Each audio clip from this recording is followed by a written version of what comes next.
Hello, lovely people, and welcome to another fantastic guest today on my podcast. I'm very excited about this one.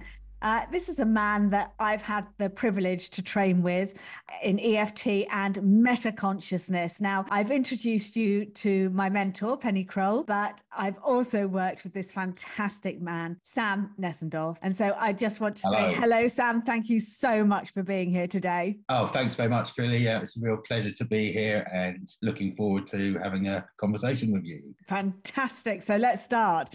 Can you tell us, before we start the interview, what led you on your journey to move away from normal, traditional allopathic medicine and to find a different way of healing yourself and healing other people? Or you don't heal other people, you're not God, but you teach other people how to heal themselves. Absolutely, yeah. All healing is self-healing.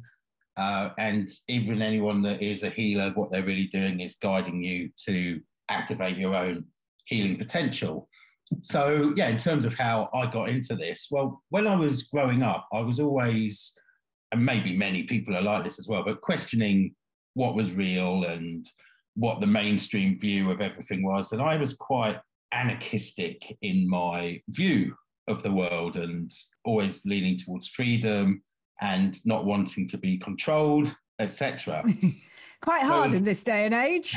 Well, yeah. So it became a big shock to me when I realised that I'd fallen well and truly into the conformist life. And after I left university, which you can now see is quite a conformist thing to do anyway, in many cases, and seems to be getting more of a narrow pipeline for people. Yep, absolutely. I found myself, I ended up getting a job in Brighton, working in an independent financial planning firm and photocopying applications. I progressed through doing the best that I could in these roles. And eventually I ended up, working as a consultant. And I can't really get any more mainstream if you think about the words here. The name of the company I was working for was called Standard Life. Yeah. The Standard Life. And I actually had a pretty good life. I'm just going to tap on that.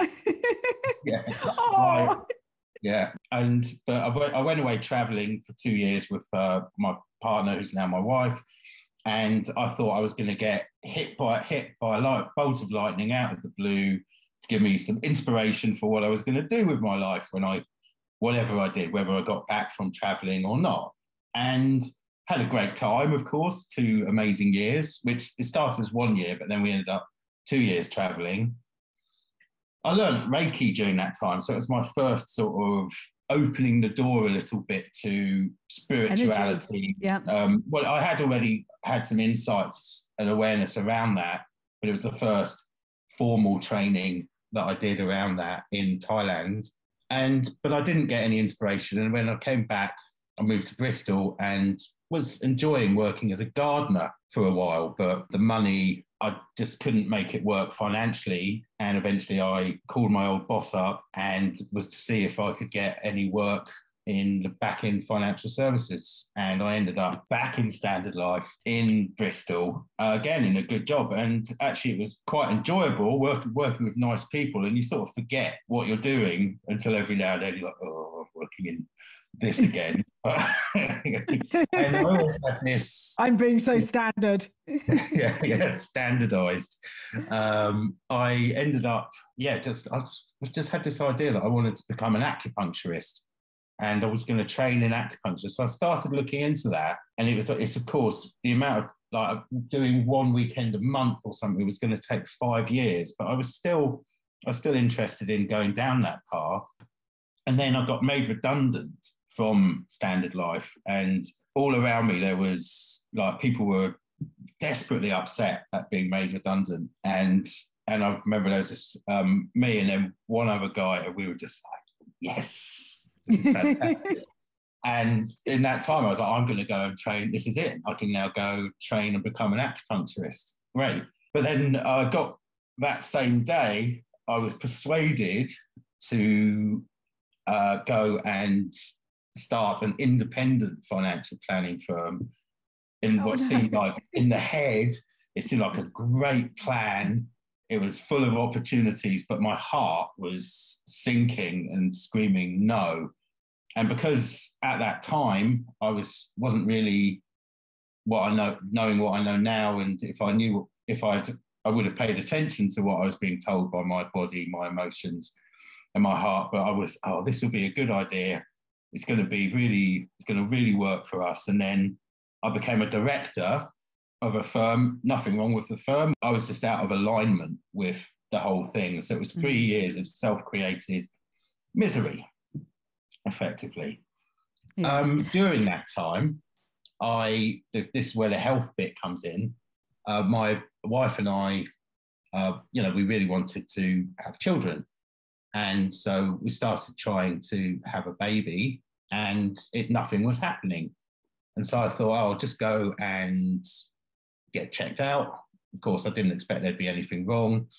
And then I got hit with the news that I was very, very subfertile and almost impossible for me to have a child naturally, which was like a massive shock. Really, being hit by a train, isn't it? Yeah, that was like, whoa.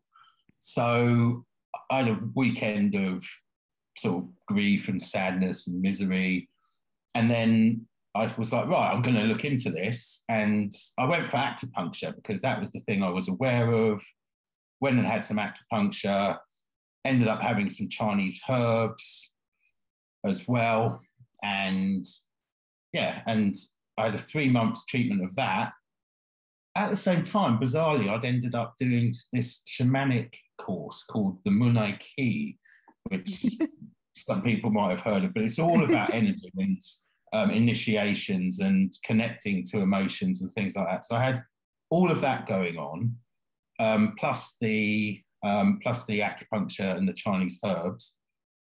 And then after the 3 month treatment plan, I went to get tested again at the fertility clinic, and I was really gutted when I got the results back. And although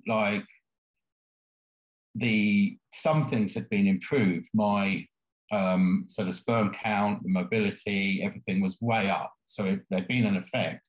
But the core problem, which was something called anti-sperm antibodies, where basically my body was attacking the sperm and making it so they wouldn't work, was still there, and it was still at exactly the same level. But actually the doctor did say, well, actually this isn't such a problem now because those levels are so much higher that it may not still affect you in the same way. But I was still miserable and thought that, nothing was going to happen. But then 1 month later, I found out that my wife Star was pregnant with Zed, who's now 10. So it was amazing, just amazing validation of these things working for me. Absolutely. And that led me to, I was then, right, I'm definitely going to go trade as an acupuncturist now. I am not a financial consultant anymore. Yeah. But then I found EFT, with someone who was helping people to get their children back in these highly emotional court cases. And he was using this tapping technique, which sounded really weird to me, to help himself keep calm and grounded while he went and did whatever he was doing in these cases. I presume that was in family court behind those closed doors. They're very, very stressful, and they're not always fair. That is a stressful job. And yeah, you're absolutely right. EFT, when I started it, it looks as mad as shit, but it works for everything. Yeah. Yes. And I put straight on a course. I didn't get much out of it when I did the course, but everyone else on the course was having such amazing results. I stuck with it. And this is often the way for people who are very in their heads initially. But when I looked back over a period of time, I saw just how much my life had changed, even though I hadn't had these big emotional shifts like other people had. Could see I'd been able to change all sorts of cool things. And I used EFT to basically get me out of the work that I was doing. I used it to keep calm and grounded through negotiations of the company separating and everything working the best for everybody. And what did seem like quite a tough situation flowed very smoothly, and then had all the ongoing health benefits of it as well. Yeah, I think there's so. Yeah, no, I mean, I went into massive ab reaction when I did my first day's training with Penny, but I was coming from a place of deep trauma, so you weren't coming from that place. So this just goes to show it works for people just to kind of transform their lives when they don't even know there's anything wrong. They just go, oh, this is my life. They're not particularly happy, but they go, well, this is it. So take us further on your journey.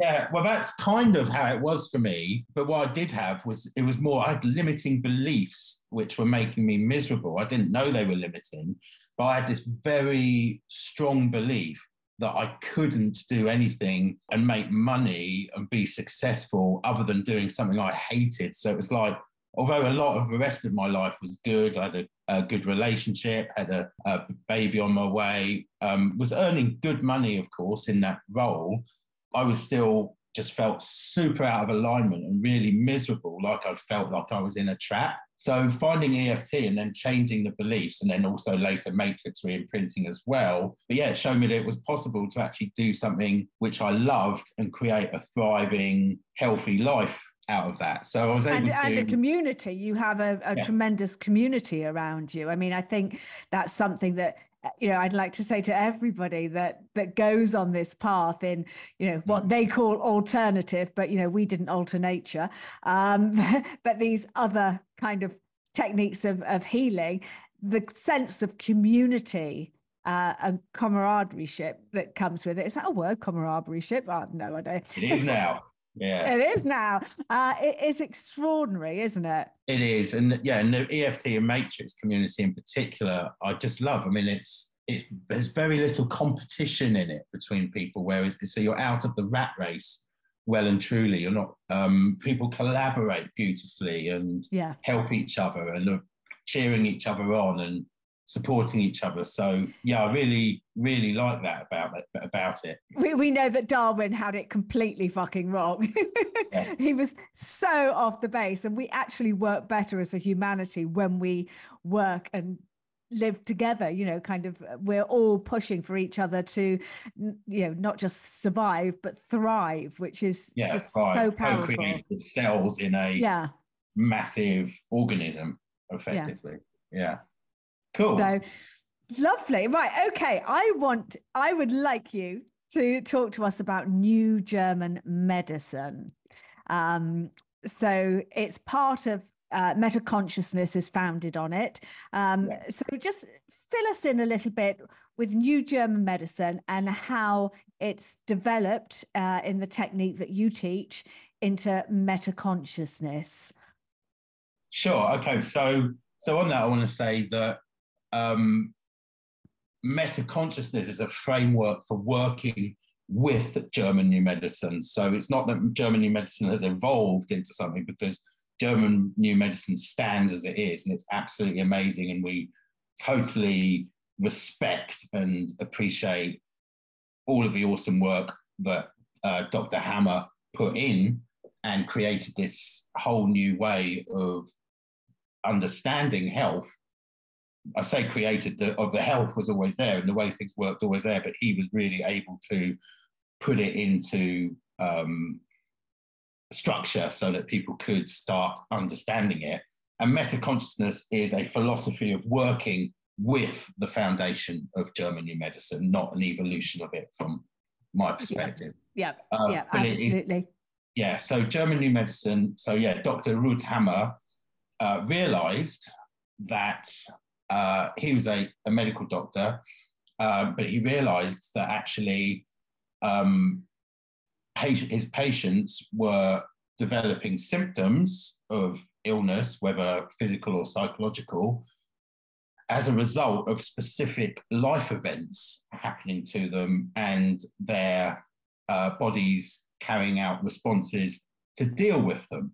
So he actually had a situation where his son Dirk was very sadly killed in a shooting, and shortly after that happened, he, otherwise completely healthy, developed testicular cancer, and he was able to see that it fit with his son's death. And after his son's death, that shortly afterwards, the cancer arrived. So he looked into that, but then he also did many, many empirical studies on people with all sorts of symptoms, a lot of them on cancer, but he ended up looking at the whole range of medical symptoms, where he was able to identify that always there would be the same impact going on in the brain for particular symptoms happening. What I mean by that is that when you actually get a specific kind of shock, then the body receives the energy of that shock. It hits a certain part of the brain, depending on the type of shock, whether it is a core survival shock or a shock around self-devaluation or a shock about protection and integrity of yourself or a shock around separation conflicts, it will hit different parts of the brain and correspondingly hit different organs or tissues. And this was measured, and how he was able to see that this was always happening was that with a CT scan on the brain, you could always see what he called a hammer focus, which basically are concentric rings in particular parts of the brain that always correlated with the shock happening and with the organs being affected. So he didn't need to go to some spiritual or esoteric idea about things. He could see all of it happening in the brain and in the body. So it was very, very clear that's extraordinary. Yeah, no, that's really extraordinary, because a lot of people that I talk to about this think it's very woo-woo, and they don't think there's any science behind it. And I try to explain when I have my spinal fusion and the bottom disc of my spine collapsed, that was because I didn't feel that I had support. And also it was around just after my sister had died from motor neurons disease. Right. And so, you know, that then triggered my back. So can you explain to us some of the correlations between the body? I know that you've done a completely fantastic study on rheumatoid arthritis recently. So if you could just take us through that, because what's very interesting to me here is, you know, there were the two theories that were kind of toyed upon whether to go with: the germ theory, which they went with because there's a lot more money in the germ theory, and terrain theory.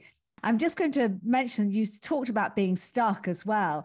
And just for any of the audience that aren't familiar with tapping, please go and check out. I've got 3 other episodes up on tapping at the moment, but EFT, you're actually shifting energy, aren't you, Sam? So just run us through what EFT is.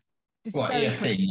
Yeah, very quickly. Just so everyone knows what we're talking about. Yeah, so it's you are tapping on acupuncture points. So rather than sticking needles in, at the same time as either talking about or focusing your intention on specific emotional issues in your life now, and also on past events, which are like traumas that end up stored in your body and energy system. And the tapping, when you've got this focus, ridiculous where it seems, incredibly quickly can release them.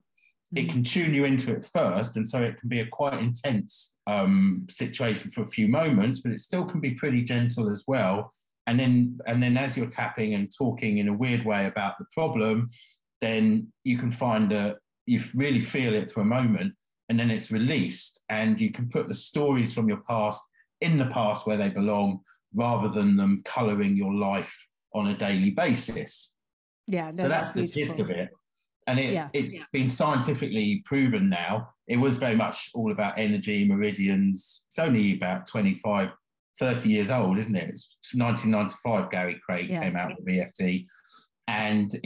But now it is, there's been loads of really good, the science done on it. And, but actually good, well-tested, structured science. A lot being done by Peter Stapleton in Australia, really amazing things going on there, and also lots of researchers in the USA. But yeah, it's shown that it calms the amygdala, which controls the fight, flight, freeze response. It can actually change genetic markers. So It can change gene expression. So if you've got things going on where they say, oh, it's genetic, you can't do anything about it, you can, if you're focused on the right things, and that is measurable. Reduces many, many stress markers and so many other great outcomes that you can have. Everyone should know it. It's just so simple to learn for the basics, and then you can go as deep as you want with it, because it takes you into the deepest brainwave states while you are still fully awake and conscious, which makes it, to me, different than anything else, because you're not having to go into a deep trance to access these deep states. You can do it while you're in this state of consciousness. Yeah, no, it's absolutely fantastic. So now everybody's up to speed on the tapping. I do want to come to this arthritis, because this case here we are. study fascinates me. Yeah, so I've actually helped quite a few people to massively improve their symptoms and their life from arthritis. And in particular, I've worked with rheumatoid arthritis, which is the most debilitating one. It's for most people, it causes a lot of very painful symptoms, really limiting in life for a lot of people that have it. And it is, like many things, it's considered to be incurable, permanent, and you just have to manage it. But I have had, for all sorts of symptoms, lots of people tell me that they've been told by a doctor that they were incurable, or that they were going to have this forever, and then, oh, you must never have had it in the first place. Or yeah, it's funny how they do that, isn't it? You know? I mean, we know case studies of stage 4 cancer, both of us do, where they have just completely disappeared using EFT, and then the surgeons say, maybe we made a mistake on you having a brain tumor.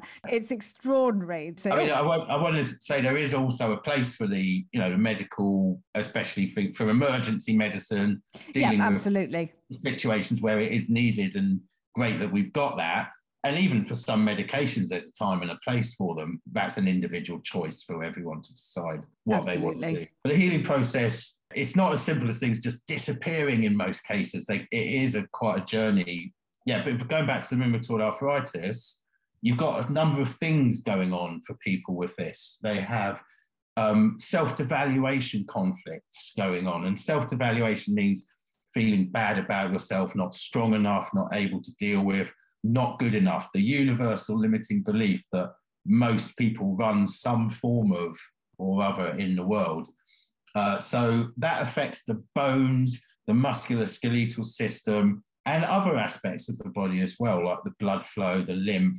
But it's really the structure and the ability to operate in the world, hence the muscles, hence the bones. It's why there's so much chronic pain, like back pain, because so many people have these self-devaluation, I'm not good enough conflicts, which, and depending on the particular location, so hands might have been, I wasn't strong enough to grasp that opportunity, or I couldn't hold on to them. Or shoulder might be about your parent, your partner, or your child, if you imagine that it's putting an arm around and feeling this self-devaluation of not being a good enough partner or parent or child to somebody. But with the rheumatoid arthritis, you've also got the fierce separation conflict. So feeling this fierce, strong separation, that goes alongside the self-devaluation. So it's more like a brutal separation. So suddenly being torn away from loved ones or a place that you love, or correspondingly desperately wanting to be away from but not being able to. It can either be these separation conflicts can either be that you're desperately missing someone's touch, or that you can't get away from an abuser or something. It can be either side of the separation conflict coin. So with the rheumatoid arthritis, you've got the self-devaluation stuff going on, got these deep separation conflicts.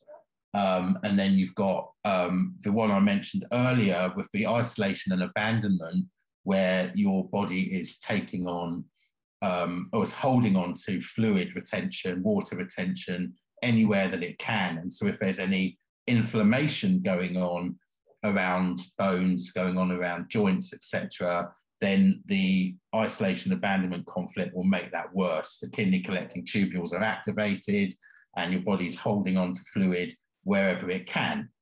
So that's actually the first one that I work on with people, is helping them to feel, to release this pattern of isolation, abandonment. Lots of different ways that can happen. It can be things like becoming reconnected to community or connecting to new communities in their life, or it can be, and it always includes the inner work as well, of being comfortable as themselves, happy, being themselves, knowing that they aren't alone, like feeling like more happy in solitude and more at peace in solitude, and rather than feeling this loneliness and they have to connect. So then, actually being able to release the fluid, the excessive inflammation, can help people so much that even if they've still got the other conflicts going on, then they can immediately start feeling, and that can be quite quick because the fluid retention can leave the body even overnight. I've seen some clients, one client lost 5 pounds overnight in weight. Wow. Just through weeing it out, basically. And she was just amazed. She got in touch with me the next day. Because of some other things she's doing, she weighed herself every day, and suddenly she got 5 pounds. Wow. Less puffiness, everything. So it's a really important thing to do for healing of anything. If you're running isolation and abandonment, you can't heal without resolving that one. Even if you cleared the self-devaluation conflicts, for example, because the water retention is still there, it holds the symptom in place. It's not allowing the healing cycle to complete. So I always start with that first for anyone that's running that pattern, and there was no exception in this. One of the beauties of this is people, of course, come to have their symptoms resolved. They come to move through their symptoms, to heal from the symptoms. But what they get from it is they get a better life as well. They get a life that's more in alignment with who they are, where they've resolved these shocks and the life patterns that have led to the body screaming out with these symptoms.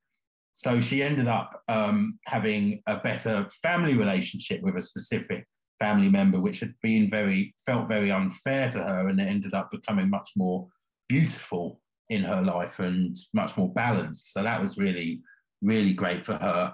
And that's been a common theme with people that I've worked on with rheumatoid arthritis, where they've felt that sort of persecution and being put down in their family, and then being able to resolve that. And she also was able to actually have the strength to stop being bullied at work and get a constructive dismissal payment, which took her through to retirement. So she was able to retire 18 months early and start enjoying her life rather than being in this situation. And actually the last few sessions we had was me coaching her through that process and helping to feel calm and grounded for the tribunals and everything. So beautiful. Absolutely. I mean, I think this is what, because everybody is so used to that quick fix, the pill, kind of the pill for all ill. But when you do this work, and I know it takes time, and I know that it is work and it isn't that quick fix, but what it actually gives to your life, how it enriches it, is quite extraordinary. My journey, I haven't just healed from all the different chronic illnesses I've had, but I'm now actually doing something I really love. And it's extraordinary. And I used to have arthritis, and I'd forgotten it actually until this interview, because it seems so distant from me now. But I remember getting out of bed and not being able to walk for the first 10 minutes. And I'd completely forgotten that. Funny thing is, I used to have arthritis in my early 20s when I got my first full-time financial job. I got full body arthritis called reactive arthritis at that time. And that went on for several months and had a lot of these symptoms. Now that did go, it gradually went, but I kept having like little bouts of it, little hints of it coming back all the time. I was in financial services.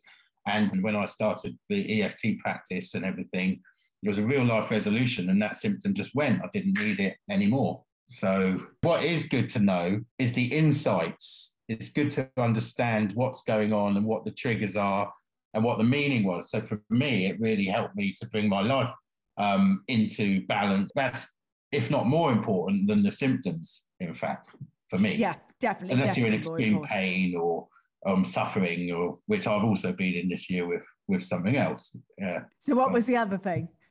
Yeah. Can you talk about it? Funnily enough, we had this really bad orange dust in the air called the Kalima here in Spain, and it comes in from the Sahara, doesn't it? Yes. So I'm fairly relaxed about my health. So I was out helping someone do some work in the land that we're on and it was thick, this dust, and I was breathing it in. A few days later, I really started struggling with breathing, and I was noticing that I was getting into this weird loop where I would be like struggling to breathe, couldn't have a deep breath. I was coughing. I was making this sort of noise like Gollum out of Lord of the Rings, bom, bom, a lot, that sort of thing. And it was quite distressing. In the daytime, it was pretty much okay. I could feel it, but I was all right. But it was in the evenings and at night, I was really struggling with breathing. What it turned out to be was that I had something called silent reflux. But a lot of people that might be skeptical about EFT would say, well, you know, there was an orange storm coming in. So, you know, of course, this is going to affect your lungs. So how would you address that? How would you explain why it wasn't just the dust that was coming in? Well, my initial perspective on it was that it was the dust, because that's a trauma as well. Breathing in it is. That can be, so that still does have an emotional and psychological effect as well as the physical effect. But physical traumas can still cause you to go into these healing cycles. Yes. Of course. There's always these root causes and the emotional aspects to deal with as well. Now, so what did you come up with as your root cause? So the lung stuff that was continuing, it was actually around fear of death. But it's a stuff it's actually stomach going on with reflux. That is the traumas. The pattern around the reflux is around something called territorial anger, is where I wasn't being boundaried with people and in little ways. So it wasn't like there was one big trauma that had led to this. This can also happen. You can have a pattern which it's drip, drip, drip, drip, drip. And then over time, it reaches a threshold where it tips you over into actually developing symptoms. And so I just thought, I'm just going to identify all the little bits of resentment and anger in my life, the things that I've stuffed down because they didn't seem worth it at the time, and then work on them. I did some of that with EFT to help release them. But what I've also done is now I express those things when they're coming up. So if it might have seemed petty or not worth it in the past, or I didn't want to hurt someone or something like that, so I sacrifice a bit of myself in order to keep the peace. And actually what I found is it's improved things. A few weeks ago, I felt like everything was great. It got really good. And then I went into the healing cycle again. So the restoration phase. Yep. So when you talk about the healing cycle, just to be very clear, so you're going from the sympathetic to the parasympathetic nervous system, where you get your healing peak in the middle, and you need a resolution to take you into that healing peak, or it's triggered by a resolution. It took me quite a long time to understand that. And it's one of my favorite subjects now, the healing peak, because I just think of orgasms, you know. Absolutely. Well, who doesn't like all I think about. So what was the last, are you there? Have you finished your healing? Can you tell us how you're doing now? Well, just today, to have come to a place where now my breathing is at the best that it's been since the whole thing began. So definitely feeling like there's this major healing has happened. You have to go through the symptoms sometimes to get to the other side. And that's where things like EFT, breath work, meditation, with the knowledge from meta-consciousness and German New Medicine can bring you through to it, because you know that although these symptoms are going on, you can trust that your body is acting intelligently and not making mistakes. So that's where I am with it. Yeah, no, I think that's a really good point, because people must be listening or viewing this and saying, oh, fuck it, I'll go to the doctor and take a pill or go and have an operation or whatever, they need to do. But I just really want to say to people that I know it is hard work. Sam knows it's hard work, but the results are so much more than just your health. It just puts everything in alignment with your energy, your source, the universe, whatever you want to call it, your God, and that completely changes your life, doesn't it, Sam? It totally does. And I also want to say there's absolutely nothing wrong if you want to take those medications as well. If they're supporting you, if the symptoms are too intense for you, and you need that support while you go through whatever physical or psychological things you've got going on, you can do both. It's not one or the other. You can still heal while also having medication to help you through the symptoms or whatever other things. It's so, I so mean, it's not like people have to be absolute. I will say that all meds have side effects, though. So it's down to the individual person to have a look, see what the side effects of all medications are. Because, sometimes it's worth weighing up the pros and the cons. And a lot of people don't ask their doctors ever, what are the side effects of this? And of course, for certain medications, it's not side effects, it's the effects. In fact, Yes. So. Well, that has been an absolutely fantastic, riveting conversation for me. I can never, ever get enough of meta consciousness. Thank you so much, Sam Neffendorf. So can you tell us where we can find you? And I know that you've got a great free resource on your webpage that is absolutely worth checking out. Yeah, definitely. So, well, the best place to find me is my website, which is eftnow.co.uk. So that's a good place to start.